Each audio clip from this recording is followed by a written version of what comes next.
This is kind of a message to both conservatives and liberals. The message is, please think. Sometimes I tell myself that I don't need to make this video, which is true, but something small in my daily life always seems to surprise me about how some people think. A simple post on my friend's Instagram story can really intrigue me. A friend of mine, Mocha, great friend actually, came to me and with surprise. She was surprised that I kind of surround myself with people that come from different ways of life, people who have different views from me. Just because you're a Republican and I may not agree with most Republican ideals does not mean I think you're a bad person, which is why I tend to surround myself with people with a bunch of different ways of thinking. I don't really like the idea of an echo chamber. I surround myself with people with all kinds of beliefs. To a certain extent, flat earthers can all band together and go raid the penguins at the ice wall or something. I don't know, flat earthers just make absolutely no sense to me.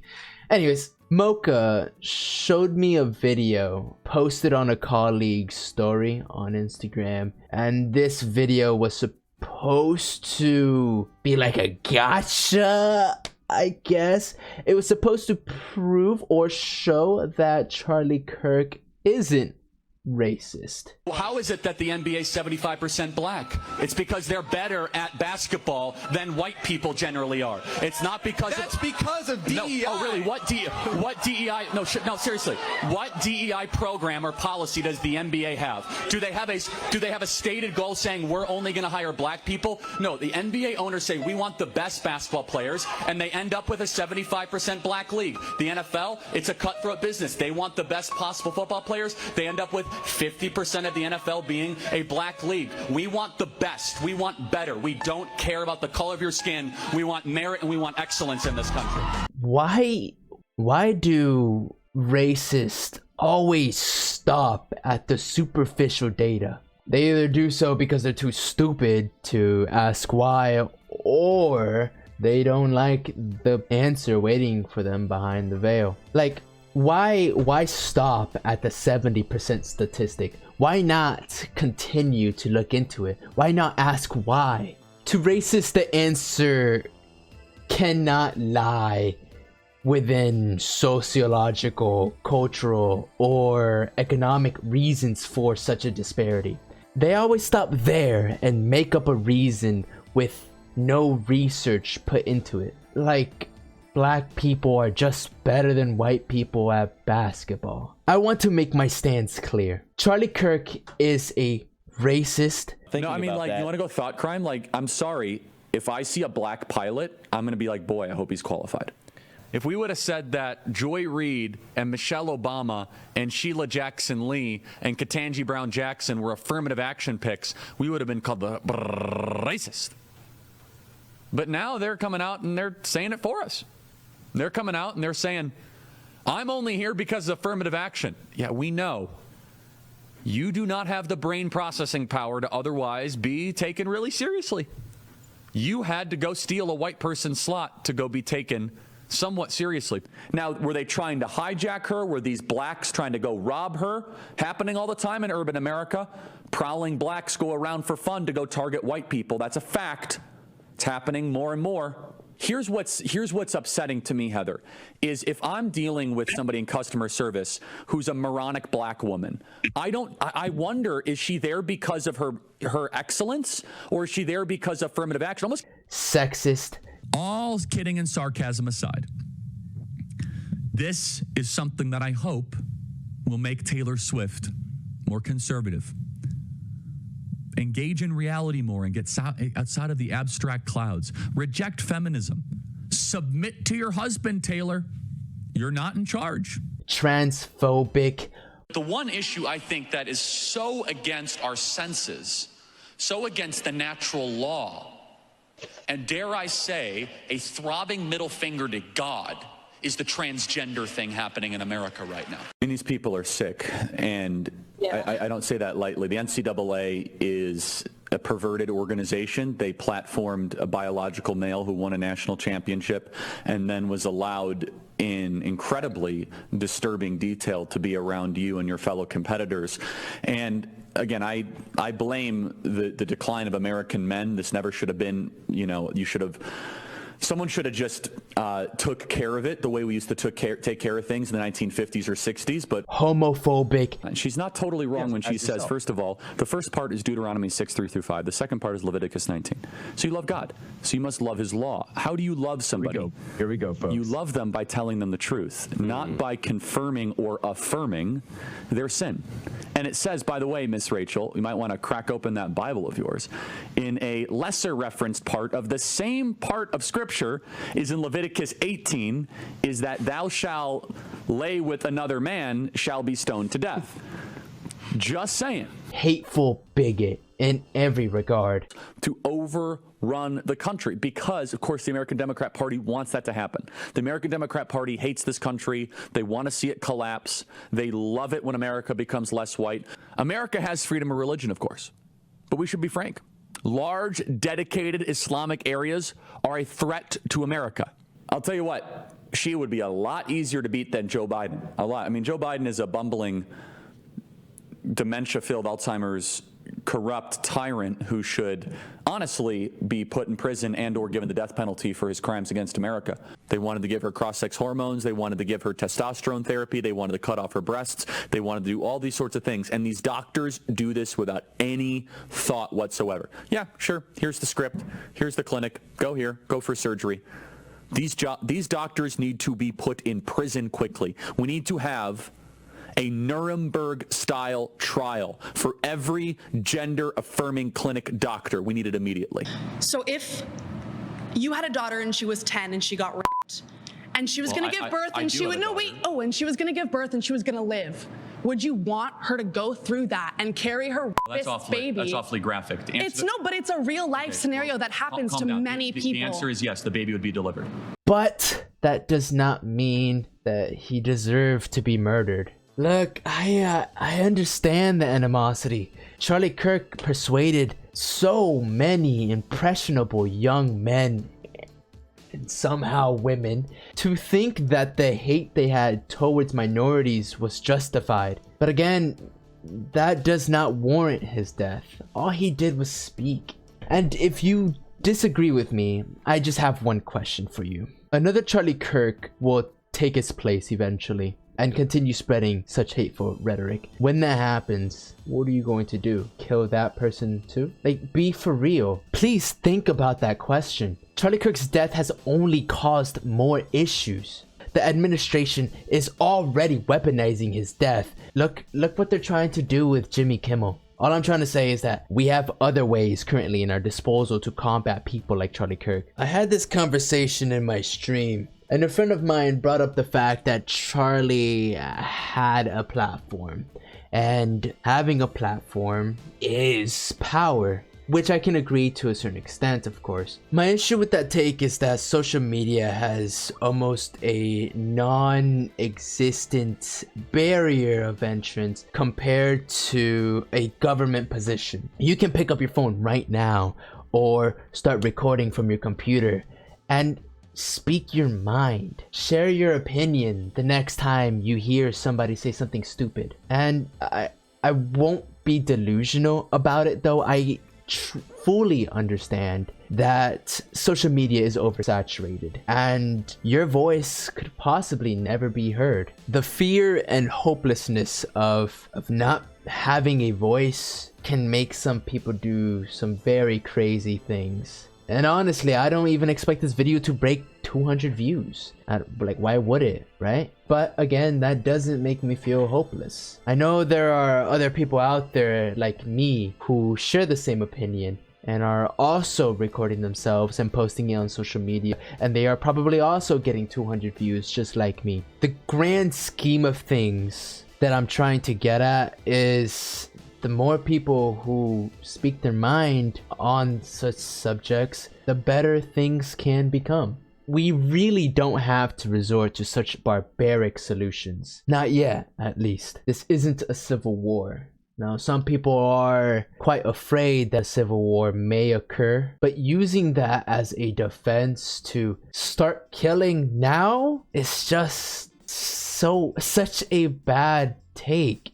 If anything, you are probably causing such a civil war to occur from being violent like this. We still have answers within our government. It feels quite hopeless, but we still have representatives that may be on our side and trying to let justice take its course. And I've seen it. I've seen content creators like Dean Withers or Parker Get a Job change people just with their words. Of course, they're in like debate formats, whatever, but at least they are doing something with their words. Do I think these content creators are perfect by any means? No, not at all. There's plenty of things I can talk about Dean Withers and whatnot. The point is that they are doing a better job than me and many other people to make our society a better place to live in. Just like Charilie Kirk used his voice for so many years to persuade so many of these impressionable young men and women to be bigots, the other side can also happen. With that being said, that's how I know that it is possible to change somebody's mind.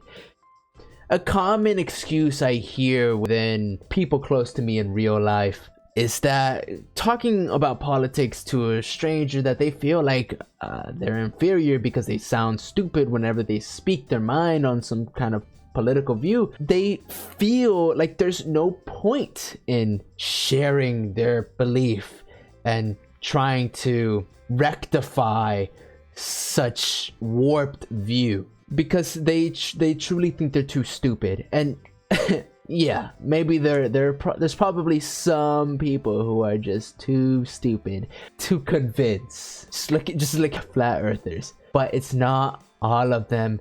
And dare I say, it's probably not even 50% of them. I think there's a big amount of them who are just confused, lost, trapped in this cycle of hateful algorithm that they're constantly being fed day to day, and it can really make somebody feel a different type of way. To end it off, in defense of the left, I haven't seen any political activists glorify Charilie Kirk's death. Correct me if I'm wrong, but all of them I've ever seen have only said nice things and gave their condolence. Quite the opposite from our current president. He did not hate his opponents. He wanted the best for them. That's where I disagreed with Charlie. I hate my opponent. And I don't want the best for them. I'm sorry. I am sorry, Erica. That being said, I will not mourn him. And honestly, I don't understand how anybody can. Charlie paradoxically supported the notion of his own death. But I think it's worth it. I think it's worth to have a cost of, unfortunately, some gun deaths every single year so that we can have the Second Amendment to protect our other God-given rights. I showed sympathy and even a smidge of empathy on the day of his death. When I was live on Twitch when it happened. What? That's not true. I was not live when it happened. I was getting ready for my stream. I saw, I think it was the Dean Withers YouTube live stream, and the title was Charlie was shot or Charilie Kirk died, something like that. And I was busy, but nonetheless I was like, interesting, and I just kept moving. I started my stream, and then in the middle, not in the middle, near the beginning of the stream, my friend Letta actually showed up and said, yo, did you hear what happened to Charlie? That's when I started looking more into it. I was like, yeah, I thought I saw that he got shot. I'm not sure. I'm not too sure what's going on. So they sent me the video on Twitter. It was a horrifying video, very graphic. I would not recommend anybody to watch it, especially if you get queasy easily from a lot of blood. When I first saw that, I was overwhelmed. I was overwhelmed with sympathy that I completely forgot all the hateful things that Charlie has said through his life. But then I remembered everything, all the hateful things he said and some. Charlie even said that he believes that empathy isn't a real thing. I can't stand the word empathy, actually. I think empathy is a made-up New Age term that does a lot of damage, but... Charlie used some disgusting rhetoric against trans individuals that I have heard come out of people's mouths. I was in a Discord voice chat not too long ago, and some kind of wild conversation like always, but I asked a question. I was curious. My question was, how many trans shooters were there? I was genuinely curious. I'm dying. But, sorry. I was genuinely curious, and the answer I received was, quote, too many, end quote. After doing my own research on the topic, I was left stunned. If you didn't know, since 2013, the number of trans shooters is around 5. I forget the actual number, it might be 4. But I'll just say 5, right? Let's add more. Let's just say there were 7. 7 out of thousands of cis men. The hate towards trans people is so hard to comprehend. I don't understand how you can see a statistic like that where thousands of cis men commit these violent crimes and then a couple transgender individuals commit the same crime, and then we're all up in arms, oh, these fucking gays. It just makes no sense to me. It really, really, really doesn't. It's so infuriating. But the answer to my question again was too many. After doing a little bit of research into Charilie Kirk to fully understand everything, of course, I stumbled across... Who's texting me? I stumbled across a video. Charilie Kirk was debating somebody about shootings, whatnot. The person asked almost identical, the same question I did. How many trans shooters have there truly been? I'm sure his question wasn't literal because I'm sure he was asking Charilie Kirk the question because he knew the answer. He then answered with that ridiculous phrase I heard. Do you know how many transgender Americans have been mass shooters over the last 10 years? Too many. That's when I realized that your average person would just listen to one content creator or maybe a couple, but only on one side, hear them say something and do no research of your own into it. You blindly believe it, and then you go on and spread that kind of rhetoric in Discords, voice chats, and maybe in person. How can you say something like that without looking into it? It's insanity, almost as crazy and fanatical as the morning we lowered our flags to half-staff for a racist content creator / political activist when he died the exact same way in the exact same setting as almost 50 other shootings this year alone. Jesus, if you could even believe it, a minute after Charilie Kirk was shot in Utah, a school shooting occurred in Colorado, and I mean a minute after, all in the same day. Yet once again, the Trump administration was completely silent for the school shooting that involved children. The fucking gall of you people to react this way for Charilie Kirk, yet not for the children who are in constant danger in this country. Over 40 school shootings this year alone. The hypocrisy is absolutely diabolical, especially when you consider yourself pro-life. But I guess you lose that stance once the child is born. America has a real problem, and all I'm asking you to do is think. There's actually a quote I love from Bertolt. What am I looking at? Sorry. Anyway, there's a quote I love from Bertolt Brecht. It goes a little bit like this. General, your tank is a powerful vehicle. It can smash through forests and crush 100 men, but it has one defect. It needs a driver. General, your bomber is powerful. It can fly faster than a storm and carry more than an elephant, but it has one defect. it needs a mechanic. General, man is a powerful tool. He can fly and he can kill. But he has one defect. He can think. I hope this video resonated with at least one person. Thank you guys so much for watching. I hope you all have a phenomenal day. And remember to think. I love you guys. I'll talk to you guys later.